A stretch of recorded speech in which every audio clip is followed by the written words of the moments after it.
Ladies and gentlemen, welcome back to the Opportunity Zone. Guess who I got live in the studio today? The eagle has landed. We got Mr. Chris Lavin back live. I'm Nate Armstrong. We're going to give you the rundown on the latest and greatest of investor news starting right now. So, Chris, you're back. I am. Literally flying jets. Yes, sir. How was it? Dude, it was a blast. I needed to be around some crazy people doing some crazy things. With the thing about remote control jets is that it's a subset of the remote control community, and there's a bunch of guys that are like engineering whizzes. Like I met guys that have worked on the flying wing. They worked at Lockheed Martin for years. I met all kinds of interesting people doing this.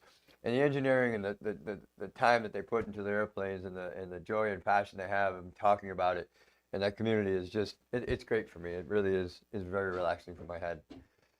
So I had a great time. And I actually flew jets, and I didn't crash a thing, which is a beautiful thing. Not everybody can say that was at the event, but I watched an $80,000 jet crash into a $35,000 jet and turn into jet dust. Oh, wow. Yeah, I hate to see it happen, but I want to see it when it happens. So it's all good. Okay, and he came back full of energy, so watch out. If you're going to catch today's episode on this, just watch out. He's rambunctious. All right, so what are we covering today? Number one, there's a new 100% tariff, what that means for us as investors. There's also a huge payday, the Intel play that Trump made. It literally boosted by 50% in just the last 30 days. We're going to talk about foreclosures. Nationwide, there's some states that are super strong with foreclosures and other states that are not. We're going to go through the worst today while we go through the rundown. We've got a new head man at the IRS. It's Chris Lavin's favorite person in the world. I'm going to coin that officially. Alrighty then. So we're going to talk about him and what that means. There's also new tax brackets for this year, so you'll want to pay attention to those. And then Faith is finally back at the DC Mall. They had a mile-long communion. We're going to talk about that in a little bit more. First, before I ask Mr. Lavin to bless us, I'm going to give the quick Bible lesson of the day. It's Proverbs 24:30. And it goes like this. I went past a field of a lazy man. His vineyard had thorns everywhere. It was covered with weeds, and it was in ruins. The walls were falling apart as well. And here's what it says that he learned. And this is, think about this. This would come from King Solomon. King Solomon was the wealthiest man of his time by a long shot. Like, take Jeff Bezos plus Elon Musk combined with wealth. He said, what I learned is that a little sleep, a little slumber, a little holding of the hands, a little bit of rest lead to poverty. And they come like a thief. And the scarcity comes like an armed man. Chris, we don't want any poverty here. We want prosperous, productive people. Maybe you could help lead us in a blessing to see forth. Heavenly Father, first and foremost, I'd like to acknowledge that you are everything in my life. And without you, I fall short. Oh, heck, I fall short all the time, even seeking your counsel. But you make me a better person. You make my life a better life. And you bring me peace and wisdom that I didn't have before seeking you. Please allow us to bestow some of that wisdom on the people that are listening today so that they can take the talents that you've blessed them with and they can multiply them and be fruitful. I ask this in your name. Amen. Amen. Thank you. All right, guys, lots to cover today. We're going to start, we'll hit the ground running right off the bat. There is an article out, so I'll pop it up on the big screen behind us, but it's calling Trump a genius because he invested money into Intel, United States government money. There's some critics out there that are basically saying, well, hey, you're not supposed to play with government money in private sector business. And there's other people that are saying, well, hold on. You just made how much money for the United States? Chris, could you weigh in on this, help people understand what happened and the good, the bad, and the ugly on it? The good, the bad, and the ugly. So, let's do this. First of all, he negotiated. All right, so let's back the chug up. First of all, he didn't invest any money in Intel. The money came from Biden, right? Biden gave him that, what was it, Chips to Shore or something program? The Chips Act. The Chips Act. Okay, so he gave him a bunch of money, like $9 billion for Intel to keep them here with no strings attached. Here you go, Intel. Take $9 million. Wouldn't you like $9 million to just hang out in the United States and generate jobs? I could generate a lot of jobs with $9 billion. I'm just saying. So Biden says, here's $9 billion and do well with it. Trump said, oh, time out. You got $9 billion of our money. What are we getting for it? He then negotiated a sub stock price, a price below the current market value at $20.74, I think it was. Don't hang me out on the details. It was below the market, and converted that money into an investment into the company. And we got $9 billion of stock, or 9.9 billion, whatever it was, at $20.74. And guess what the stock's at today? $34. It's at $34. For those of you keeping track, he halved our money. So he took 9.9, it was 9.9 billion, right? It was 9.9 billion, and halved it. So he made us at least $4.5 billion overnight. Now, before we start looking at this as though we're turning this into a socialistic society, let me make it abundantly clear. One of the things that he gave up, or the negotiation ended up with, is the U.S. government is not on the board. The U.S. government is a passive and silent partner. And the only catch to this whole deal is that Intel has to keep making an X number of chips, or they got to make a whole bunch more stock available to the United States government at an even further reduced price. So it's not socialistic. I think it was a great idea. I'm one of those people that says, how do we determine what we do with public money and private business? Because, I like to put my business on that list. I'd like to get a bunch of money from the government, right?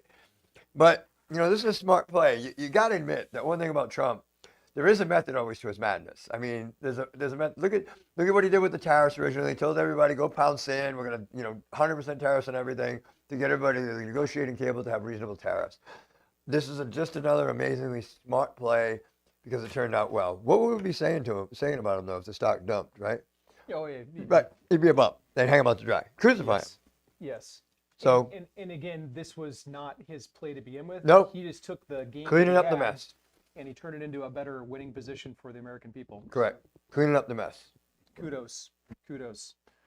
There's similar happening with Fannie Mae and Freddie Mac. We'll talk about them in a little bit, but that's another play that he inherited on the field, and it's turning out good for Americans. Okay, next up, Home Depot is making headlines right now. They are going to try to fill some of the void right now with the loss of electricians, plumbers, HVAC. You got all these kids. We actually had a chance to go speak in front of a school in Denver, and all of the kids there, when I was kind of taking a little census of the kids, I'm like, hey, what do you guys want to be when you grow up? And I kept hearing YouTube influencer. I want to do this, Instagram influencer. And a lot of people are abandoning the trades, electricians, plumbers. And Home Depot is stepping up. They're offering free training right now for people that want to become a tradesperson, tradesman or tradeswoman. So electricians, plumbers, HVAC, all of them in the construction field, Home Depot stepping in. What you got, Chris? What does Home Depot sell? Yeah, it's a little self-serving, I'm just saying. But, kudos, man, right? So here's an interesting fact for you right now. If you want to go out there and do some roll-ups and make a whole lot of money, go and buy 2 or 3 electricians and plumbers, or even throw some HVAC in there, package them up, sell them to hedge funds. This is number 1 hottest commodity. Number 2, believe it or not, is data centers, but I'm not talking about that because we're actually doing that, but I don't want to talk about that. But we are desperately in need of these people. In Florida, if you're a good plumber, you can make $300,000 or $400,000 a year easily without even working hard. It's a great gig to have right now. Tides may change in the future, but I'm going to blame this on the U.S. Department of Education, because all of this stuff used to be taught in school, right? Remember, they even used to have, I don't know here or whether it's the time anymore, back where I come from in Rhode Island and then in Michigan, if you didn't want to go to college, at the end of high school, your last 2 years, you could go to a trade school for half the day and then come to the normal high school for the rest of half the day. And they were teaching kids how to be electricians, plumbers, and HVAC techs. I don't know if that exists anymore. From what I hear, it doesn't, with the cutbacks in the U.S. Department of Education, I imagine it doesn't. So I think it's our fault, right? It's our fault that we're not teaching people how to do this. Yeah, and the U.S. Department of Education is flawed. They're trying to unplug it, but the whole sit down, be quiet model, it doesn't work for most. There's no retention there. But so kudos to Home Depot. Yeah, amen. I mean, it is self-serving, but gotta love you. Yeah. Next up, let's talk about the new big man on campus at the IRS. Hold on. He's an Italian, Chris. But Chris, why don't you like Frank? Oh, I love Frank. Everybody loves Frank. Mr. Bisignano. So, does anybody know what Mr. Bisignano did previously? What did he do? He was CEO of JP Morgan Chase. Co. Co-CEO. So he was only Half responsible for the $12 billion bailout they needed in 2008 when he was running the show. So now we took a guy that couldn't run a private sector and put him in the public sector and expect him to do business and do great stuff with like this not even responsibility to stockholders. What's this guy gonna do? What's he gonna do for us? Show us how to run the country into the ground? Oh wait, we got a bunch of people already doing that. We don't need somebody else doing that. So what's he gonna do? But let's look at the flip side, Chris. Well, he learned his lesson on the private sector, and now he's gonna do it right in the public. Go ahead. Well, Frank, Italians, like maybe he's going to be a little more loose. Wait, there's a neighbor guy like Frankie Two Times. Yeah.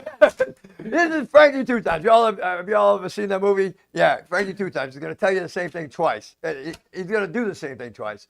You know, I got to tell you, when it comes to the public sector and public money, we have to be we have to set the standards so much higher because we're dealing with other people's money. Like when you're dealing in the private sector, you get what you get, right? You hired a guy, you made a mistake, it's your money, it's your stockholders, boom.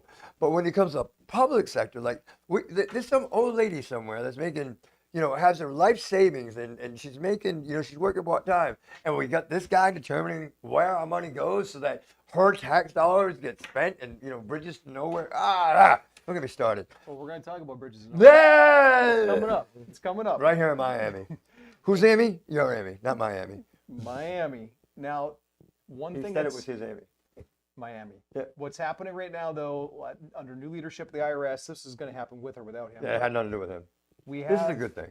New tax brackets. Not tax brackets. Well, same tax dollar brackets, different. amounts. Yeah, different like qualifying amounts. Dollar amounts. So you can expect with inflation, the IRS needs to clip a little bit more.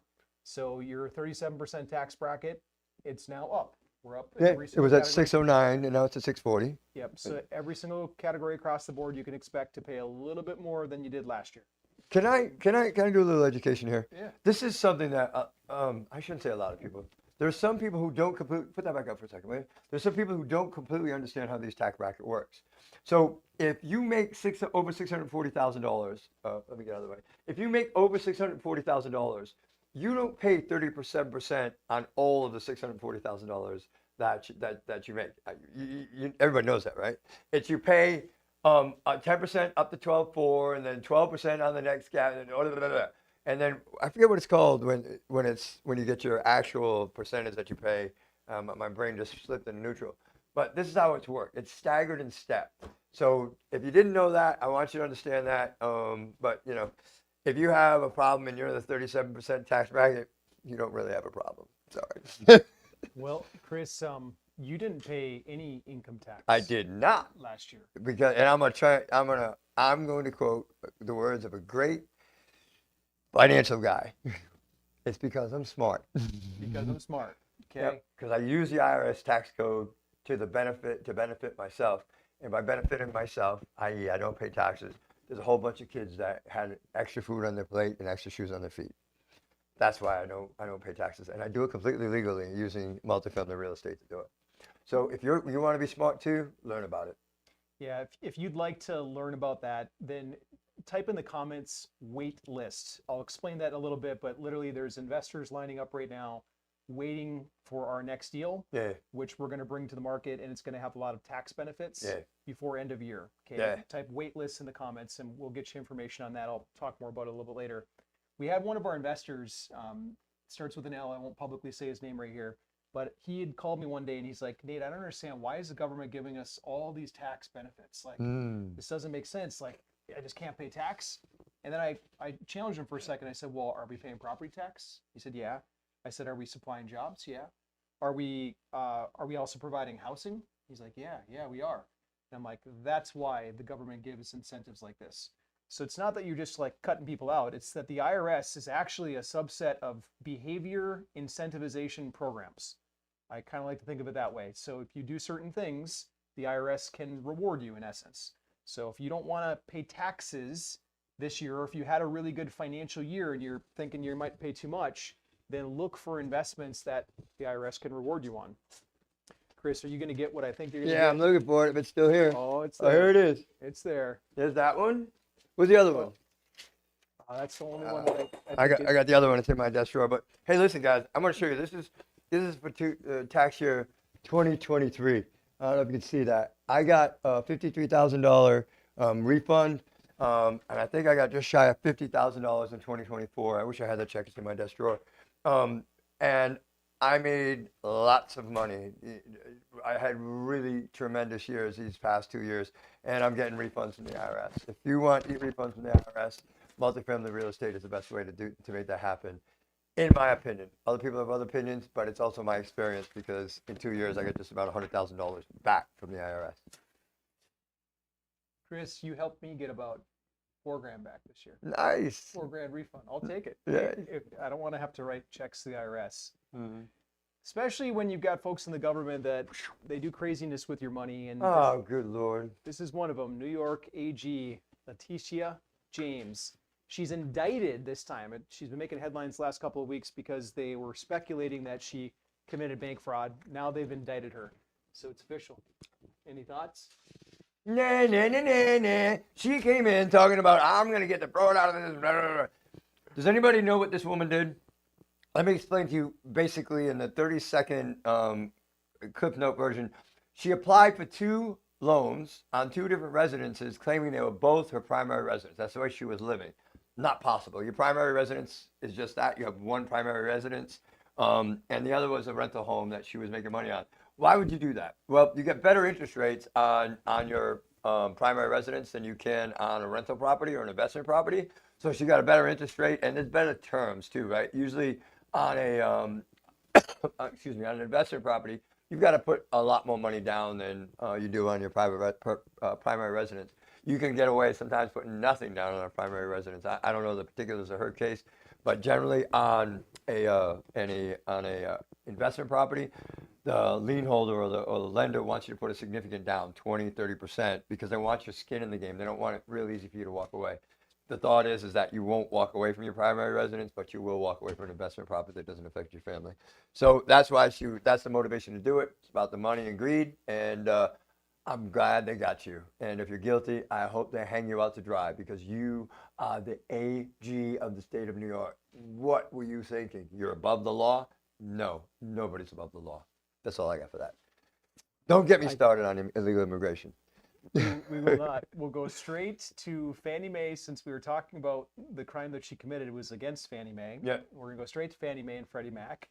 These are currently under conservatorship. I hope I'm saying the name right. That is correct. The U.S. government provided bailout money back in 2008 to them. To stabilize them, yep. To stabilize them. These 2 entities, they buy the majority of mortgages in the marketplace. Correct.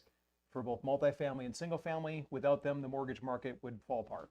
And they're potentially going to take this and make a public offering out of it. Or Correct. sell it to another private buyer. Well, I'm betting on it. You and I both. So we're not, neither of us are big stock market guys. Chris, Nope. you've dabbled more than me, Yeah. but we both were watching this closely. We're not giving stock advice, but Nope. they're making some pretty big moves right now. Fannie Mae and Freddie Mac that we're watching closely right now. We both bought their stocks. I'm not going to offer stock advice, but No, we can't. It's against the law. I bought a bunch of the stock, both of them, Fannie Mae and Freddie. I bought a bunch, like a bunch, a lot. We're having some fun with it. So it's interesting. I actually went through their balance sheet and I was looking at their hard assets just in case like something went crazy, and they have more assets than a value right now on paper. Like it's crazy how big they actually are. So there's speculation it could be the biggest IPO in history. Yeah. I bought a lot of stock in both Fannie and Freddie. I'm just saying, a lot of it. All right, we'll go on. All right, This is cool, man. The shopping mall is dying thanks to the online retailers now. Shopping mall is dying, and instead, developers are converting these things into housing. Mm-hmm. Some apartment complexes, things like that. What do you think of this trend? Let me put this out there, and I don't mean this anything other than the way I'm saying it. You're the data geek here, right? So I would really like to hear more about this fad happened maybe a year ago with office space, right? Maybe they were converting office space to apartments. I wonder how much of that really stuck and how much it really was just just hype for the media. I think this is cool, right? You got the basic infrastructure of the mall. Malls are dying. You know why? Amazon, right? Amazon has great customer service, great shipping. If you have a problem with an Amazon product, you return it. And so these malls are dying. And we're going to do something with the space. I would personally level them and put airplane runways down so I can fly remote control airplanes. But hey, we need apartments. So that's what they're doing. I'm for it. It's a significantly less than building ground up. All right, I'm gonna switch gears on you, Chris. We're gonna talk about the bridge to nowhere. We've joked about this sometimes, where dollars go in the government, but It's not technically a bridge to nowhere. this It's is the bridge to never getting done. And like they started this and they stopped it and then they're starting it. It's gonna take 5 years. This is a tiny little bridge, a little bridge. Maybe we need the Italians to come down and figure it out. I don't know. Maybe we need to bribe somebody. I don't know. We can't seem to get this thing done, and it's right here in Miami. But remember the last time they completed a bridge? What? Down at the school, and it just fell on the street about a year and a half ago. Oh, you don't remember that story? The college, what's the big college down there? Anyways, they built a walkway bridge, and it was to help students get across, and the bridge collapsed right in the middle of a very high traffic lane on 72nd Avenue, not too far from my teleport. And so maybe it's best that we don't do any building in Miami. I don't know. Just saying. And just so you know, termites don't eat concrete, and that was literally what people were saying initially. Termites got to it. It was the concrete bridge. That's Miami. But they started this project. They can't seem to complete it. It was originally built in '69. They were just redoing an existing bridge. I don't know what the hell's going on down there in Miami-Dade County. It's crazy. yeah, this is a 10-year bridge project now. It's government at work. So this is why we don't like to pay so much in tax. This kind of stuff. This actually happened in New York with their skating rink about 2 decades ago, Woolman Rink. It's where Trump became famous originally. He was the savior of the town because he took it was failed twice by the city, 6 or 7 years wasted fixing the main skating rink in downtown. And he came in with his development crew and did it all, got it done, record time, 9 months, got the whole thing finished, didn't take a lick of profit, and then everybody in New York loved him. So that's where he got his first notoriety. Robin Hood. So we need one of those in Miami to fix this bridge right now, Chris. A Trump? Maybe we need a Lavin Oh, to no. go down. That's close to your No. teleport, man. Dude, I used to do employees down there. Dude, I used to build big buildings back in the day, and I just can't do it anymore. I got anger issues. All right. Well, we'll calm you down with a little, maybe a little faith on DC. So for the first time since September 2020, Christians have been invited to the DC Mall and literally took over the whole stretch, almost a mile-long communion table. They had a tent from each state across the nation, so 50 different tents, 50 different states represented, and they worship for 4 days, day and night. And it's just kind of cool to see this invitation got extended, and the nation's moving back towards faith again. Well, I'm going to say something, and this may be a little bit controversial because we all know that I'm a little controversial. I don't know when freedom of speech excluded your religious beliefs. Like me as a white Christian man, like I could get slaughtered, right? Not literally, but because I proclaim my faith. And I do it anyway. Like, right, I do. I'm a Christian. I love Jesus. I've been saved. I am one of those people that have been saved from a life of hell. And that seems to be a problem. So it's so encouraging. Like other faiths are allowed to speak out, but white Christian men or white Christians, they seem to be like being thumbs on them. And so this is a beautiful thing as far as I'm concerned. It brings me joy. It brings me joy. It really does. It does for me as well, mainly because this country was founded upon these values. And I think that the further we drift from them, the more we tend to get in trouble. Like the more we end up with kids in school pretending to be cats. Like, yeah, it's craziness. Chris, I don't think I ever told you the story, but that night that you came over and we had a spaghetti dinner on my balcony, there was a group of people. Some of the kids that were there, 2 of them, they weren't mine, but 2 of them, one of them was pretending to be a cat that night. And her parents were totally okay with it and blessed it. And I just remember thinking, oh my goodness, what has happened? What is happening? Asking for a litter box, like, no. Okay. So there's a joke around that, but I'm not going to go there. All right. We got to talk about foreclosures for a minute, Chris, because this is what dominates the news. This is very uncomfortable for me. Single family houses. This is not multifamily, but No. we're going to talk about single for a second. So foreclosures are on the rise, something that you and I have been forecasting. We've been telling you the ban was getting lifted. The furlough was getting lifted in September. Here it is, October. We told you. We were talking about the Biden Band-Aid. Remember, Biden put a freeze on foreclosures during COVID, and it literally got extended all the way till the Trump admin came in. They ripped the Band-Aid off, and now we're starting to see the results. We're starting to see banks take back properties. There are some states that it's surging more than others. Yeah. We're going to talk about that. That's what's bothersome. So Florida's up there. That's horrible. yeah, Florida's up there. Texas is up there. South Carolina's up there. Delaware, Illinois, Iowa, Utah, Nevada. You know, I'm going to say this, and I don't mean to disrespect by it. Texas is not a surprise. There's been a lot of people leaving Texas, and the job market is declining. That's not a huge surprise to me, just because I'm in tune with the touch of Texas, because we're looking at some deals in there. South Carolina is a shock for me. Florida's obvious because of the total cost of living in Florida. It's not just the mortgage; it's the insurance and the things that go along with it, and the taxes, the local taxes.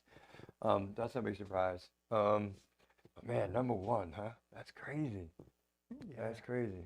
Yep. Florida tends to lead with the up in price and sometimes on the downslope. Well, it's not every city though. It's So I don't know if you know this or not, but Florida just passed a law. If you are a New Yorker, you're no longer allowed to buy a house in Florida. So I'm sorry, you missed the boat, and so don't even try. Don't even contact a real estate agent. It's not, you can't buy in Florida. They just passed that law because that's where a bunch of the foreclosures are coming from. I don't know if you're aware about it, but listen, if you're a 26-year-old living in your mama's basement or living in your mama's guest house right now, you need to get out and go buy a house in Florida. There's lots of stuff on the market. Go ahead and pick up that inventory and get it going. Again, New Yorkers, I'm sorry, you missed the boat. That new law passed, and you're not allowed.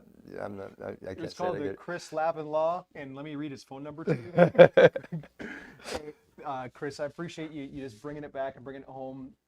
We had the last deal fill up like amazingly fast. Yeah.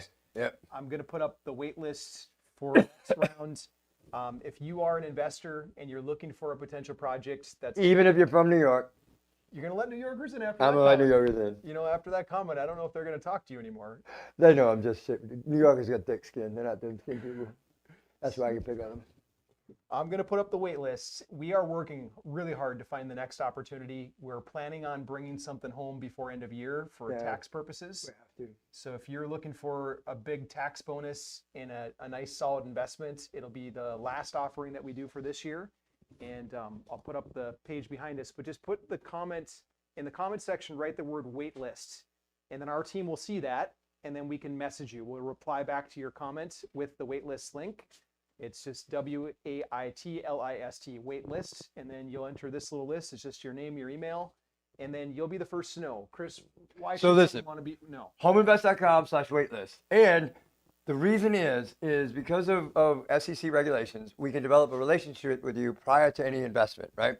What does that mean? That means that we can talk to you about investments we don't go public with. Our last deal, we raised $15.5 million in like 17 or 18 days. The first 14 million came in 14 days. Not once ever was it announced on the internet, right? So we didn't go public with that one at all. That's what happens when you get on the wait list. We can talk to you about the deals before we make them public, and we can give you the best opportunities. And generally in the deals, the people that are first in get a little bit more, they get a little bit more incentive, and so you get right to the front of the line. It's very important. Again, because of SEC regulations, we have to have a prior relationship with you to discuss deals with you that are not public. So you get that prior relationship with us before we have any deal. And right now we have some deals that are in the works, but we haven't got anything under contract yet. Get on the wait list. I'm telling you, you missed out on the last deal. It was tremendous. If you weren't on that wait list, I'm sorry. Please don't make that mistake twice. There you go. Type wait list in the comments and we'll get you over the link. Homeinvest.com/waitlist. All lowercase.